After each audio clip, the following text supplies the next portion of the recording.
Hey Canucks fans, I'm Clay Emo. I'm at Canuck Clay on Twitter. I'm at Clayton Emo on Instagram. I'm the founder of the GLCPC, the Good Looking Canucks Positivity Club, and this is my Canucks take, all in one take. It's Clay's Canucks commentary for Thursday, April the 16th.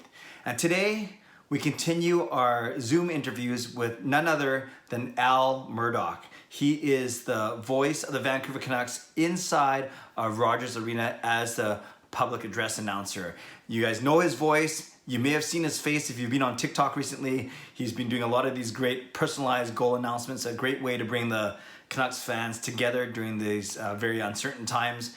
But mostly, when you're in the arena, that's the voice that you hear booming over the PA system. His wonderful calls, his goal announcements, his penalty announcements, his corporate sponsor ads that he has to read, whatever it is, he is the one voice that you do hear as a constant inside of Rogers Arena. So we had a great chat.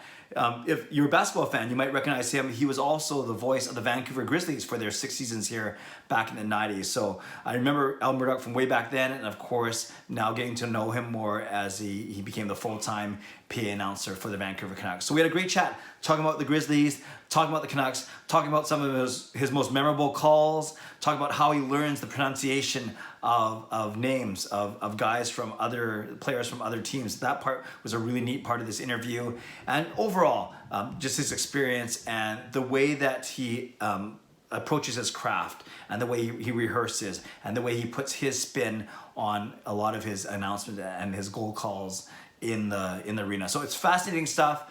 I hope you enjoy it as much as I did talking to Al, and then I'll check back with you on the other side. So enjoy this interview with Canucks PA announcer Al Murdoch. Al, thanks so much for joining me and joining us on the channel here. First of all, how are you doing and how are you staying sane in these crazy times? Wow, that's a loaded question right off the bat. I don't know about the sane part. I'm always working on that, regardless of the situation. But I'm just trying to keep myself busy.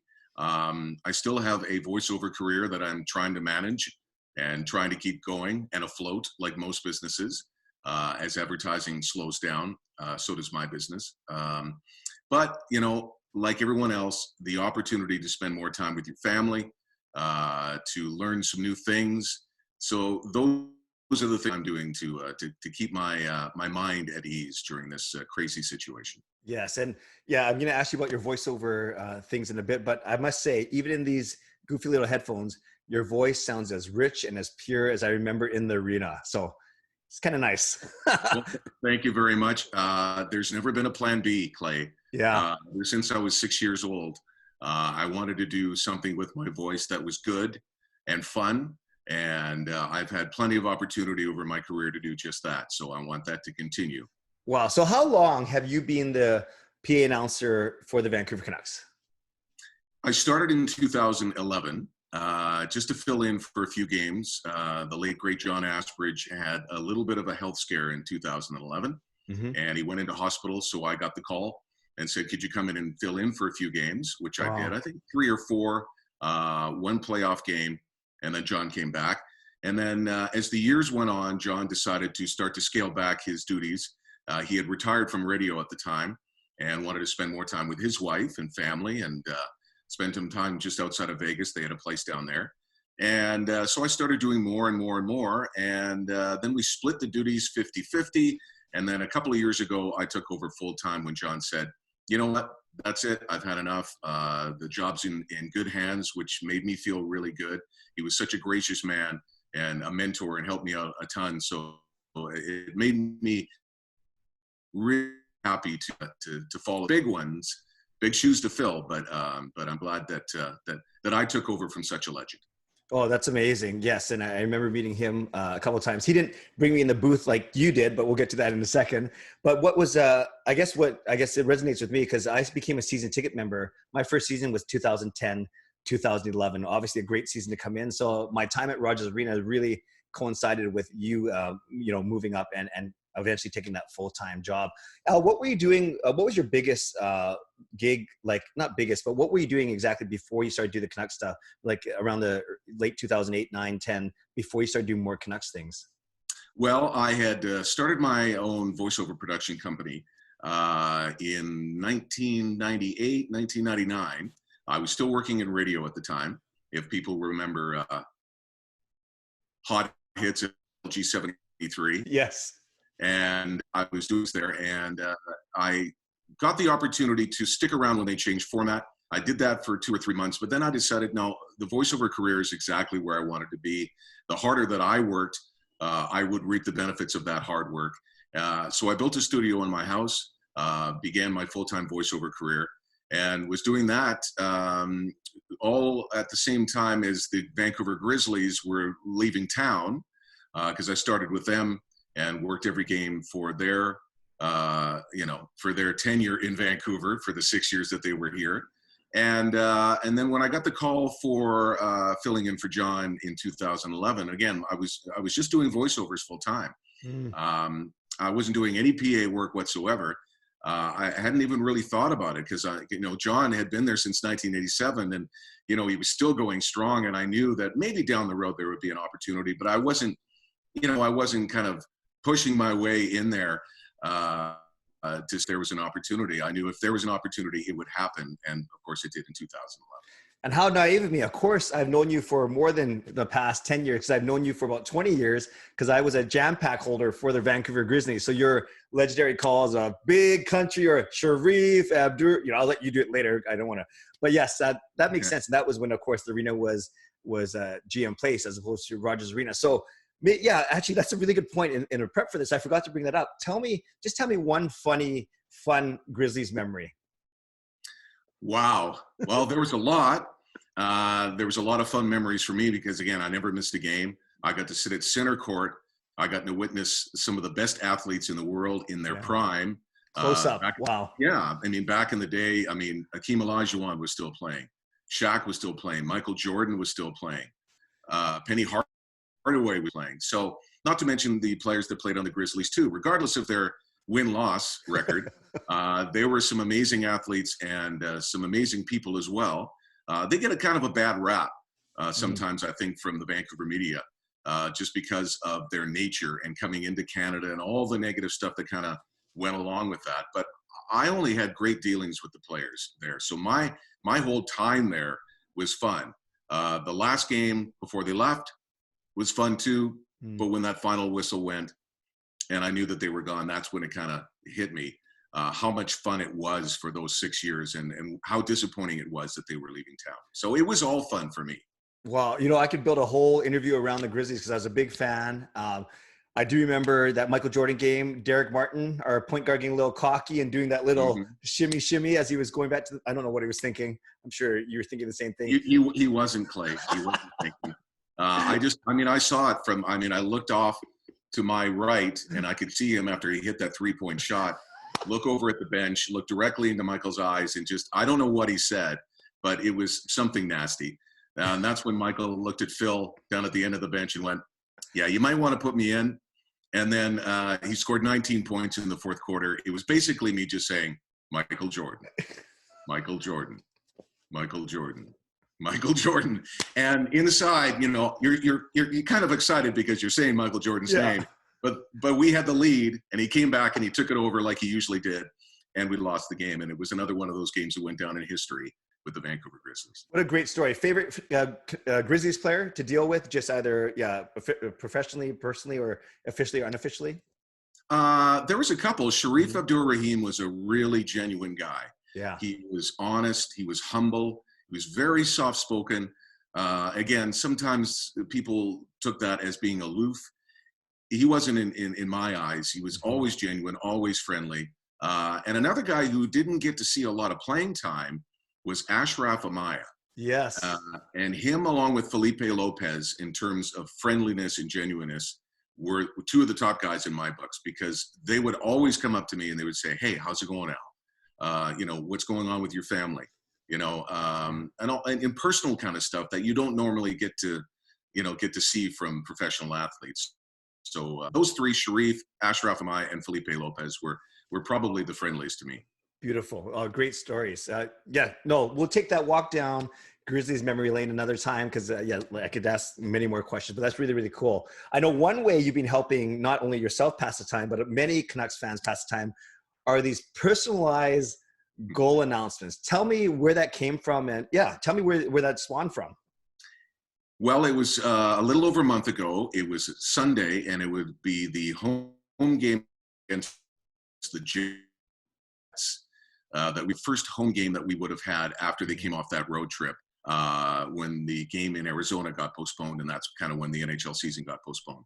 So it would have been the first regular game at home after that. And I was sitting there, after a long walk with my family and thinking, this is when I should be doing my show prep. I should be prepping for the game. And then I realized there's no game tonight. So I just thought to myself, well, why don't I go on social media and just pretend the game was going on and just announce some goals, some mock goals that might have taken place that night. So I did that, I did 2 or 3 that night, and I did another couple, I think, the next day. And then I got some really good response from that. But I wanted to make it more inclusive. I wanted to bring the fans into it. Mm-hmm. When would they ever get a name announced like they would for a goal of Rogers? Or they wouldn't. And B, I also didn't want to take away any of those potential goals that might have happened for Vancouver Canuck players, because every single goal, assist, point, doesn't really matter, is a milestone for them. And again, I didn't want to take that away from them and diminish any of that. And then bringing the fans into it made it even more special. And then the reaction was just, I've got well over 1,000 requests, and I'm trying to do my best to get to all of them. So please be patient if you sent one in. But again, that's one thing that I'm doing to keep the spirit of hockey alive, not only for the fans, but for this guy here too. That's awesome, Alan. I point to you. I bug my 3 kids all the time. They're 18, 16, and 12. So they get this whole TikTok phenomenon. The last thing they want to see is their 45-year-old dad on TikTok. But I point to you as a middle-aged father, husband, good-looking, all those things that we share in common. And TikTok is working for you. That's what I love about you, Clay, is you're so positive. But yeah, I just thought I'd try to ask my daughter about it, soon to be 17-year-old teenage girl who's on TikTok all the time. And I said, how does this thing work? So she explained it to me, because I'd been on Twitter and Instagram before, but I thought I'd start posting them on TikTok and see what kind of reaction that I would get. And again, it was really, really good. And then I moved it to all the other social platforms. So you're right, I might be one of the oldest people on TikTok. But again, the reaction is really, really good. And the only thing that's bad about it is that I have way more followers than my daughter has now. So she's not really happy about that. She goes, I can't believe you have more followers than me. What's going on? But all in all, it's been a really positive thing, again, for the fans, but also for me too.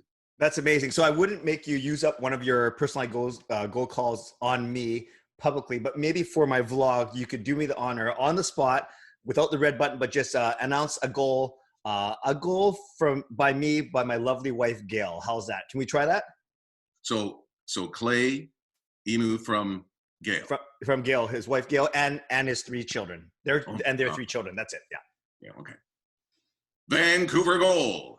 His first of the season, scored by number 1, Clay Emu. The assist to his wife Gail, the number 1 person in his family, and his 3 kids. Time of the goal, 4:13. Woo! That's amazing. I just found one I'm going to use for my trailer. That is amazing. 4:13. That's right. April 13th. Very good. No, let's talk about some of those famous the goal announcements now. Now, I was in the arena, blessed to be in the arena when the Sedins played their final home game. Remember, that was actually the second last game of their season. They had to go to Edmonton the next 2 days later. But yes, the magical goal, Daniel, from Henrik and Alex Edler, obviously very appropriate. And I believe it was scored 2 minutes and 33 seconds. Is that right? In the overtime period. Is that right?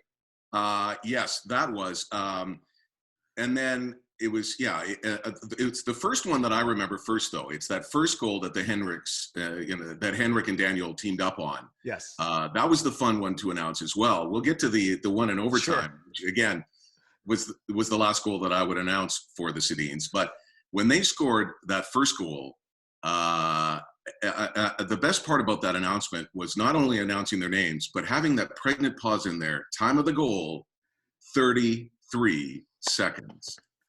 And then you could tell the crowd, and then that's the whole reason why I love doing what I'm doing, is that instant reaction that pregnant pause, or those extra things that you throw in there that just makes the crowd get a little bit more excited. Not that they couldn't get more excited by those goals that took place, but that first one was fun to do. But of course, that last one in overtime, to announce it, and I'm not quite sure if people heard it, because both teams were shaking hands at the time.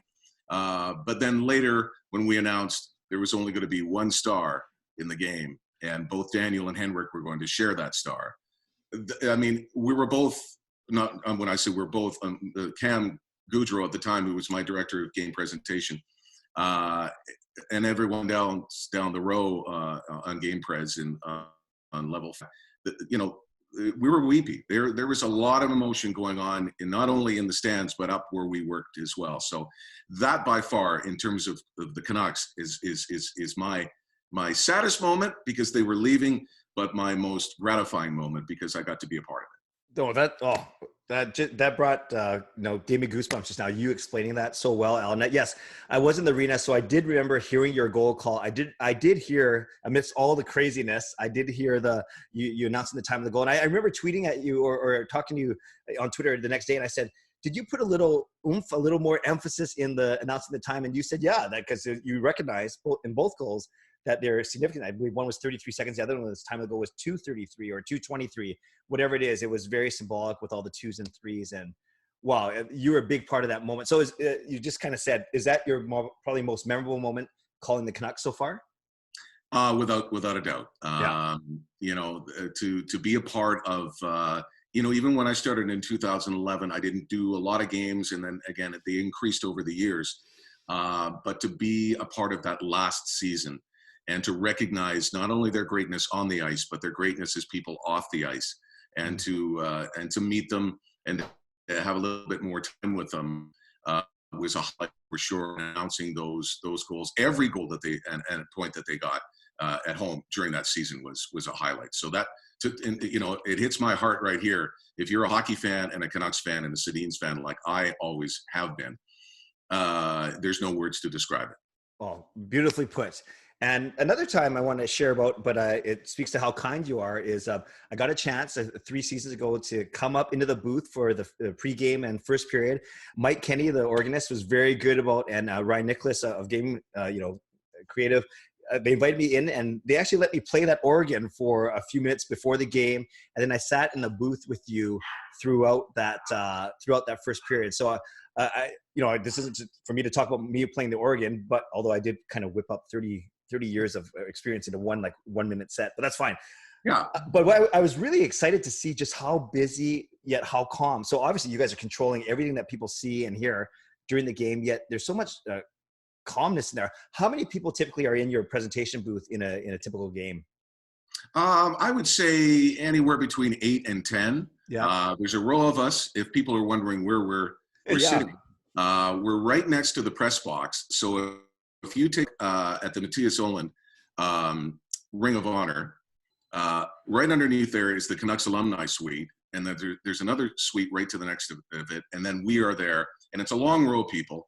And there's the director of game presentation, Mikey, who sits beside me, and then there's the PA announcer chair. Then there's the floor director, senior producer, the people that run the Daktronics, which runs all of the graphics and all of the rings around, all of the sponsorship and all of that stuff. And then there's Mike Kenny, who's our organist. And then there's our DJ, Baron, who roams around a lot. But we've got Eddie, who's our secondary DJ, who sits down there as well. And then we've got a bunch of people that are roaming in and out all the time, bringing us information that we need.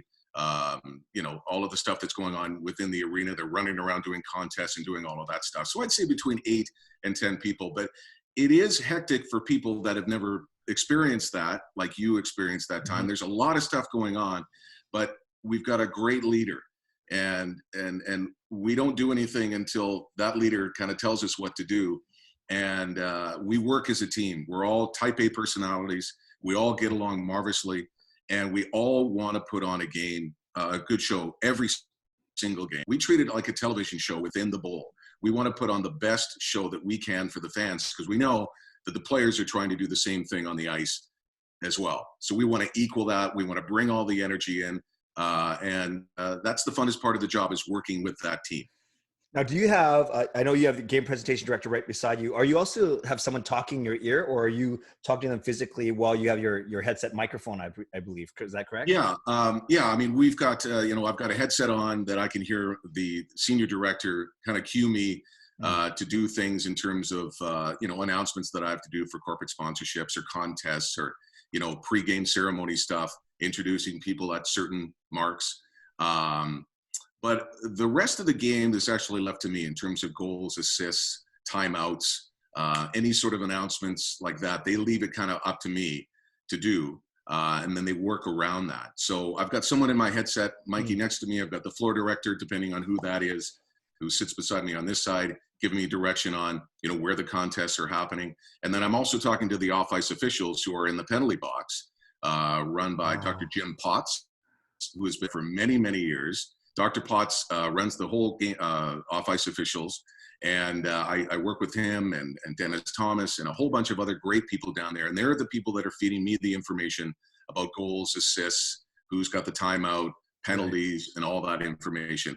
And I might have written all of that down even before that they give that to me, but I can't announce it until I officially get it from them. So that's why sometimes you'll see a little bit of a delay in announcing it. It might take a minute and a half to 2 minutes to announce it. And depending if we go into a timeout, right, then I got to announce it after the timeout. So there's a lot of juggling going on during the game.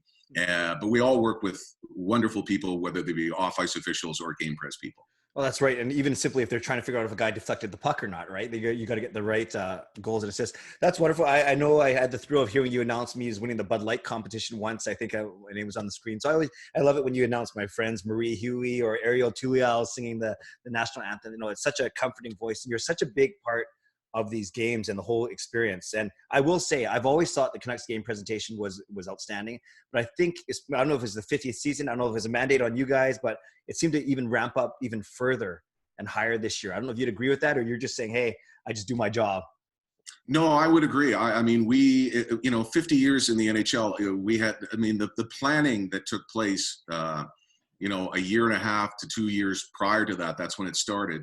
And then as we get closer to the regular season starting, we had everything planned out throughout the whole season, and we wanted everything to be the best thing that we could do. Not like that changed from last season, but right, having it the 50th season, we really wanted to kick it up a notch. And and I'm proud to say I know we did. I just feedback that I heard from not only people like yourselves, but just people that you would meet at Starbucks. Because I'd be talking to a friend of mine and people would recognize my voice and they'd say, oh my God, what you guys do, some of the skits they're doing, some of the contests, all of the great, pre-game ceremony stuff to celebrate 50 years and the players and the teams. And then of course, when you raise jerseys like Daniels and Hendricks to the rafters, that was the pinnacle of the season. And we really got some great response. So we take that to heart. We appreciate it. We like to get the feedback, whether it be good or not so good. We want to hear what the fans think of what we do, and we know that we knocked it out of the park. In my opinion, we knocked it out of the park this year. I would agree completely. Now, Al, take us through. You don't have to go minute by minute, but in general terms, how much prep do you do for a home game? So take us through a home game day. It varies. Because I've got a business to run here in my home, my studio here. So, I'm busy doing voiceovers most of the day. So depending on what my schedule is in the morning or afternoon, I will spend a couple of hours doing prep for that game that night. We use a great software program that has all of our scripting in it. So I can go into the system from home, look at the stuff that we're doing that particular night, go through it, throw a little bit of me into it, which is great. They always say, throw a little bit of your personality into these scripts, which is great. And I'm grateful for that. I look at who we're playing that night. I look at their roster. I see who's injured. I see who has been brought up from their farm system to take place that player, what the pronunciations are. And of course, look at the Canucks roster as well to see who's injured, and also take a look at milestones. I saw the interview that you did with Brendan Batchelor, And, he's got a lot more show prep to do than I certainly have, because he's talking all the time and he does a fabulous job. For me, I look at the milestones specifically for that particular game, whether or not, somebody's playing their 400th game or their 100th, or they're going to score their 200th point or goal or assist. I want to make sure that if they're a part of the goal announcement, I'm not just going to run over their name and said, the assist to number 23, Alex Edler, time of the goal, this. No, the assist is 400th career, that kind of stuff you want to throw in there, because again, that adds a little bit more oomph to the announcement and makes the crowd that much more excited about what just took place. So if you want to add that, Alex Edler's 400th career point, whatever it is, you got to run that by someone before you say it, or is that something where you at least have creative liberty to say spur of the moment? Well, it's not a spur. I mean, it's not a spur of the moment, because I've written it down. Right. I know how many, goals, assists, points that they've got. And I go through the game notes before every game, because I get to, for a 7 o'clock start, I'm usually at the rink about 4:30, between 4:15 and 4:30. So I know all the milestones. I've written them all down. And then I go over with the senior producer and everybody else, and also the people that run the Daktronics, whoever's running it that night, because we want a graphic up there as well. So I'll remind them again, hey,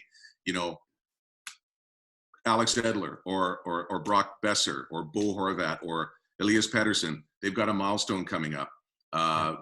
When I announce that, you make sure you got that graphic up at the same time, so we can have a little bit of synergy together to make sure that we do it right. Awesome. So let's say the LA Kings are coming in now. They just called up this fourth line guy who we've never even heard of, and he's got all these consonants in his name, maybe no vowels in his last name. Where do you go for the pronunciation? Is there an LA Kings pronunciation guide, or do you go on YouTube? Like, what do you do?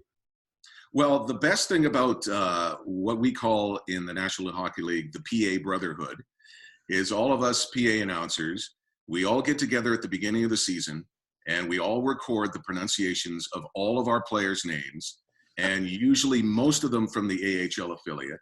And we announce them and we put them on a website so that all of the PA announcers in the league correct pronunciations as the local PA announcer would do it. That is gold. Yeah, that was started by Ryan Mill in Pittsburgh. He started that about 5 years ago, and that has been a helpful resource for all of us, especially when some of the guys that are coming in from the farm system come up. We can go on YouTube, we can go on a lot of other resources, but to hear it pronounced by every team's PA announcer has been just fabulous for all of us. That is gold. That, I think, is worth this interview alone. That is a really cool nugget of information. That's really cool, Al. Thank you for sharing that. Okay, so it's Elias Patterson comes in. I probably just butchered his name, but that's how I say it. It's just the most natural for me. I know people like to make even himself. He pokes fun of. I don't care how you say it. It's fine. Elias.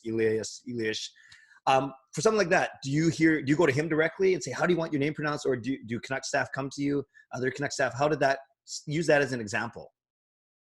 Well, that's an interesting example, because we know all of the stuff that happened at the beginning when he started, and he played his first game. How you pronounce it? How does he want it pronounced? And then he wants it the North American way. He wants it Peterson. But you know what? He's such a funny guy. He just throws that stuff out there just to mix it up a little bit more. What I did was, when they drafted him, and before he started his first game, I went to every YouTube clip that I could find. Of course, it's all from Europe.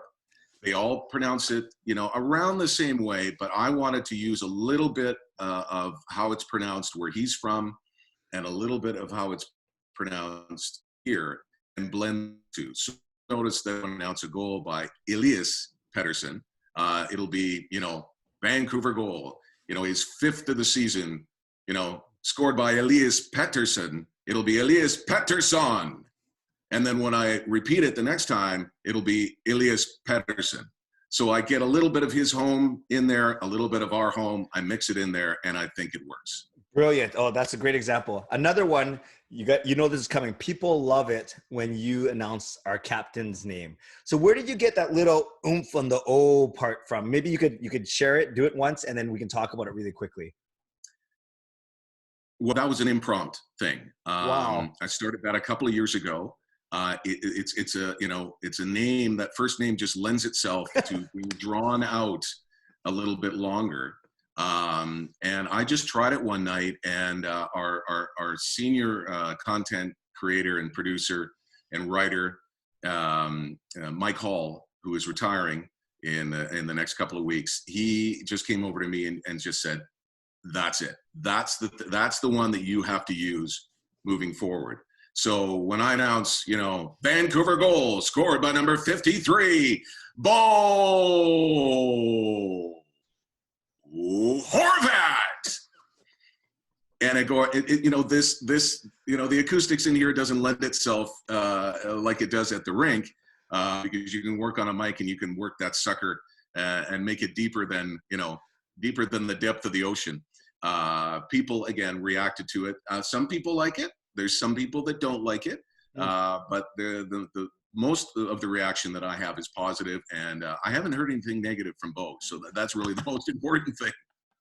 That's awesome. And of course, you being the pro, it's not like you can do that with every player's name, because A, it doesn't lend themselves to that, and B, you want to make it special. Like that's a Bo Horvat thing. You're not going to be hanging on, a long vowel for everyone. So I think it's brilliant. And again, I try to have some sort of a signature call for every player, because I don't want to leave everybody out. Right. Bo's got a certain one, obviously.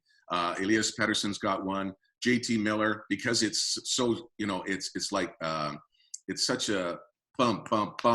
So it's JT Miller, right? Jacob Markstrom, it's Jacob Markstrom, so you can do a little bit with each player.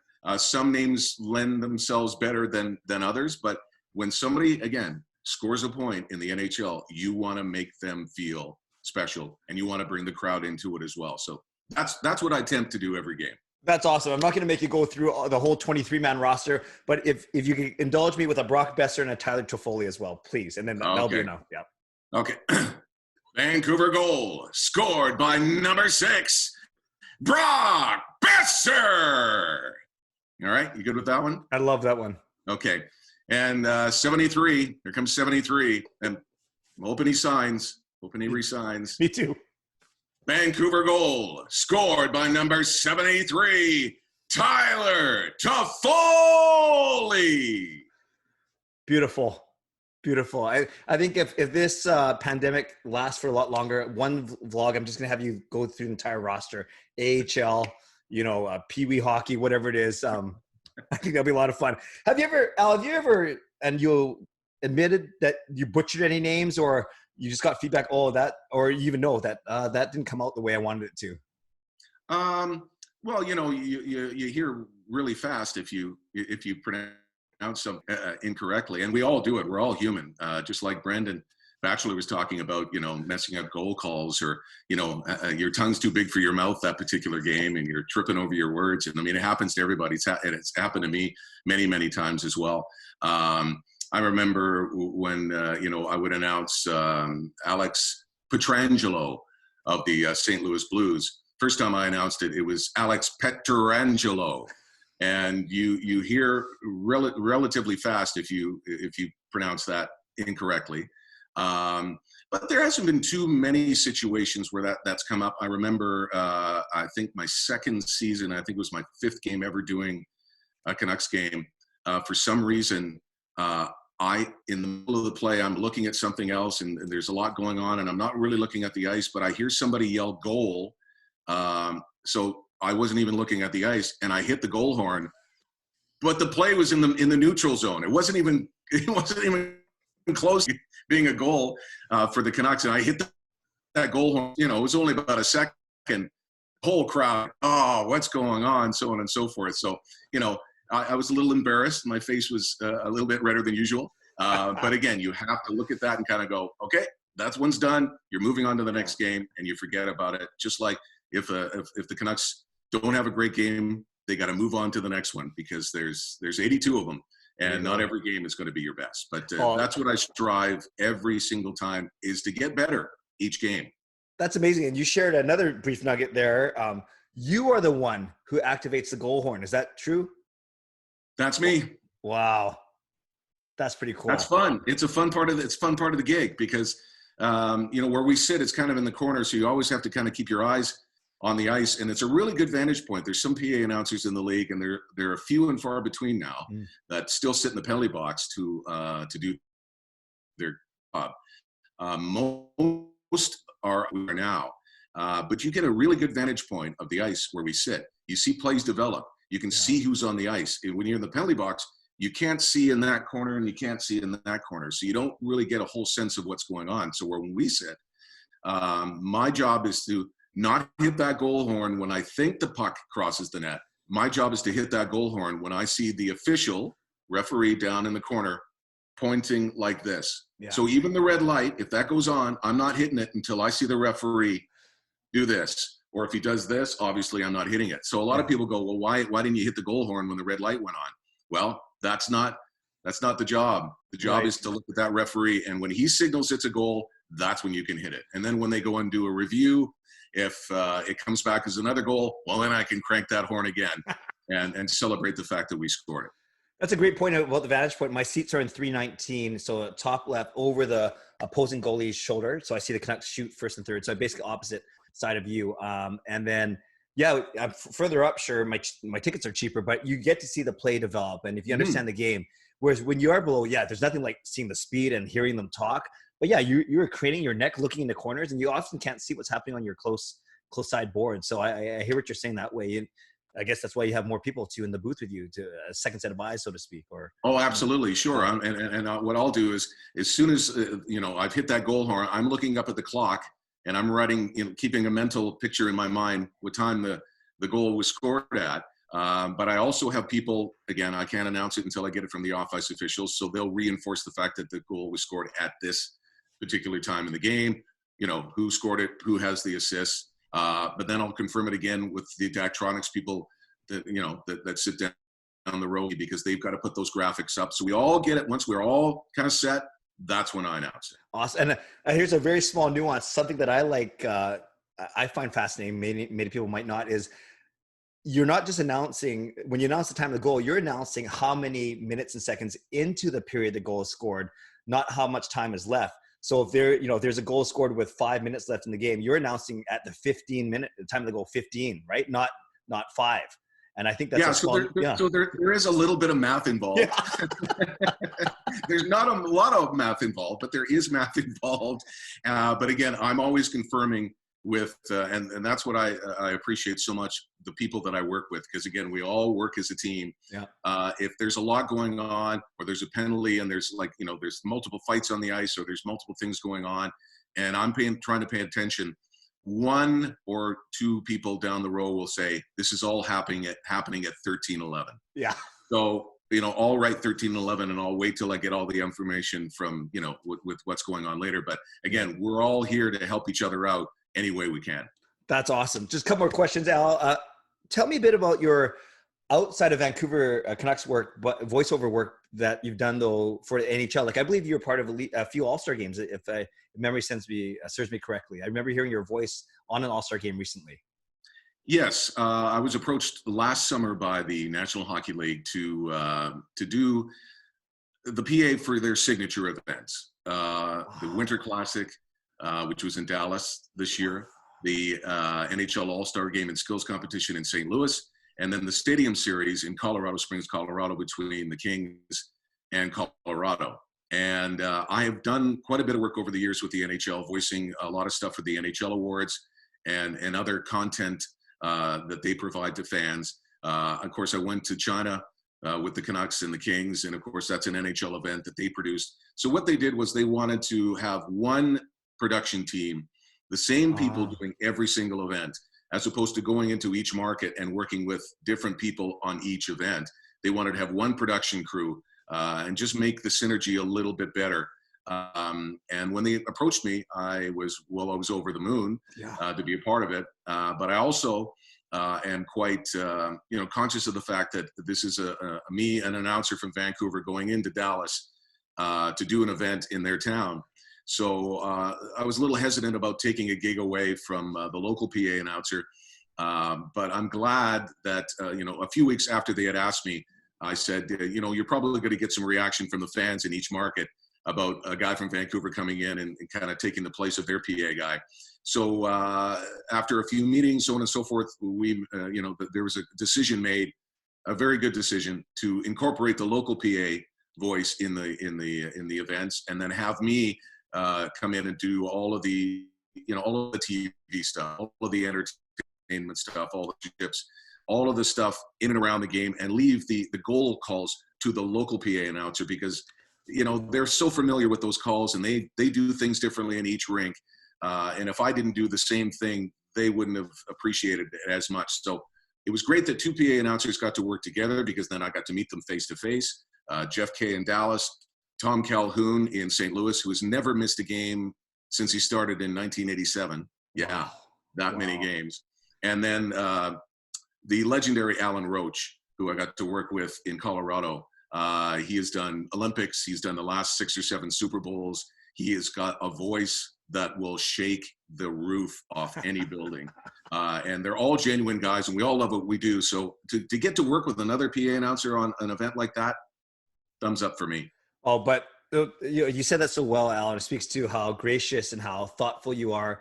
Yet you were picked among your peers of 30 other guys to be the guy that goes around, North America for their signature event. So kudos to you. That's obviously a tip of the hat to you. What's the toughest part of your job? Yeah. What's the toughest part of your job? You know what? I think the toughest part of the job is my expectations. I want to do my best every single game, and I want to better it every single game. And I know it's tough to do. I mean, there's a lot of formatics that go into it, but there's a lot of stuff that happens during the games, and you want to be on top of it. And so my expectations are probably the toughest thing to manage, because I expect a lot of myself. There are some games when I'm driving home and I'm going, I might have, I should have announced that maybe with a little bit more oomph, or, maybe I missed something, or maybe I got the time screwed up, or, they're not huge things, but for what we do, they turn into big things sometimes if you think about them too much. But to manage my expectations is probably the toughest thing. And I'm doing better at it as the years go on, put it that way. Oh, great answer. No, thanks, Al. With your permission, I want to end off with, as you saw, a quick rapid fire, what I call the 6-pack. Basically 6 questions, 3 of them Canucks related, 3 of them more personal. You can elaborate as much or as little as you want. How's that sound? Sounds good. All right. Number 1, are you an extrovert or you're an introvert? Both. Care to share? I'm an extrovert because I need to be surrounded by people. I need to work with a team, which I do at the Canucks, but I also need my own space. I do like to have some reflection time. I do like to do a lot of things on my own. And because I work on my own and have for well over 23, 24 years in my home studio, the whole self-isolation thing is not all that hard for me. Albeit, I can't go out to the places that I want to go out when I need some me time, or some time when I'm not wrapped around, headphones and voicing stuff. So if I've explained that, the extrovert and introvert is kind of a mixture of both. Good. Well said. Number 2, going forward, who is more important for the Canucks, Elias Patterson or Quinn Hughes? Oh my goodness. I know. And I know there's no right answer. There's no wrong answer, but I don't know if I can answer that question, because both bring so many strengths to our team. They're both young, they're both talented, they're both nice people. They play completely different positions. But I think both of them are important. I think moving forward, both of them have to be a part of the mix to make this team a Stanley Cup contender. Having those 2 players on a team. Yeah, it's a pretty bright future when you think about that. And I'll accept your answer, and I'll take it, because first line center, elite first D-man. Yeah, we need them both. Absolutely. Number 3, are you a Netflix guy or Disney Plus guy? Oh, I'm a Netflix guy. We do have Disney Plus. My daughter gets it for, some shows that she used to watch when she was a kid. I don't know. I mean, she watches them 40, 50 times. I'm not quite sure why. But I'm a Netflix guy. You know, especially now because a lot of people are watching certainly more stuff on television than normal. I've been a huge fan right from the beginning. Some of my favorite shows. I just got finished Ozark, the third season, which was fantastic. I'm a huge documentary guy, so they offer a lot of that kind of stuff on there as well. Awesome. I'm trying to avoid that whole Tiger show that my kids talking about. Yeah. I know it's in social media and stuff, but just the whole premise of the thing and the animal cruelty of all of that kind of stuff, I'm not quite sure. No, that's fair. Good answer. I'm still giggling about the whole TikTok thing. Number 4, who would you, you can only choose one to have dinner with. Is it Jim Benning? Is it Travis Green? Or is it Francesco Aquilini? Okay, I missed the question. Sorry. Oh, I'm sorry. If you could only have dinner with one of these 3 guys, is it Jim Benning, Travis Green, or Francesco Aquilini? Wow. That's a good question. Thank you. You know, I mean, I'm going to take the politically correct road again. I mean, to have a table, I mean, it's an odd number, so you got to have a 4th. So if Jim's going to be there, Travis and Francesco, and they needed like an extra one, well, I would never turn them down because I would have questions for all of them because, you know, Travis is coaching the team. How does he approach things? Jim's managing the team. He's going out there looking for the next Elias, Patterson, and Quinn, Hughes, or the next free agent that we need. And of course, Francesco is the guy that's signing the checks at the end of the day. And he's the guy that's going to say yay or nay on a lot of stuff. So to get their whole mindset from a business point of view, from a management and from a coaching point of view, if I could just eavesdrop and not even say a word, I'd be happy. Okay, I'll accept that answer. That's a good answer. Are you an early bird or night owl? I'm a night owl. I normally get up relatively early. This whole pandemic has thrown a wrench into that kind of thing because my schedule is kind of, you know, turned watching a good documentary or a good thing on Netflix, and it's a season, and I'm kind of like in the 4th show of like 10, and at the 4th show ends, and I go, I got time for one more, and I look at the clock, and it's 1:45. I still might watch another one. That's cool. And lastly, prediction: next Canucks player up in the Ring of Honor. I would love to see Alex Edler up in there. Yeah. He is a warrior, and he's gone through a lot, and he's a real silent leader from what I hear. He helps a lot of people in that dressing room, and you know, he doesn't get interviewed a lot. I'd love to see Alex Edler up there. Great answers. Al, I want to thank you so much for taking the time to speak with me and the people that will be watching this vlog. I think I know for me that your voice, you kind of personify, you are a staple of the Vancouver Canucks just as much as the players, and you make my experience in the arena that much more enjoyable. So for your optimism and your positivity and how transparent you are as well, and for everything you do for the team and the community, sincerely, thank you very much. You are very welcome, Clay. I'm all about positivity, and you are one of the most positive people that I see and that I know, and it has been an absolute pleasure Zoom in with you today. Thanks, Al. I'm going to go, as soon as we're done, I'm going to go start up my TikTok account. So I'll ask you for tips later. You'll get one follower. Thanks, Canucks fans, for watching.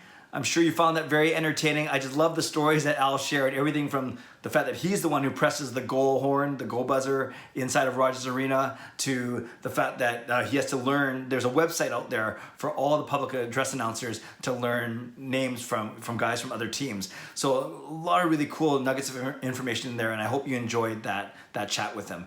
Leave a comment below. Tell me what stood out to you from what he had to say, and talk about his personalized goal announcements. Bo Horvat especially, Elias Patterson, and the others that he talked about, and his memorable moments, of course, as well. But whatever you want to talk about, reaction to that interview, please leave a comment down below. I will read, react, reply, as always. Subscribe if you like to, like this video if you like to. Tomorrow, my next interview, we're gonna kind of go off the board a little bit and talk to, not my season ticket partner, that's Mike, but it's actually the guy who sits in seats 3 and 4. Well, he doesn't sit in both seats. He sits in one of those two seats. His name is Jens. You might recognize him from some of the intermission reflections we do, but we'll get into all of that tomorrow. So I hope you look forward to that vlog tomorrow. But in the meantime, reply and react to this one with Al Murdoch.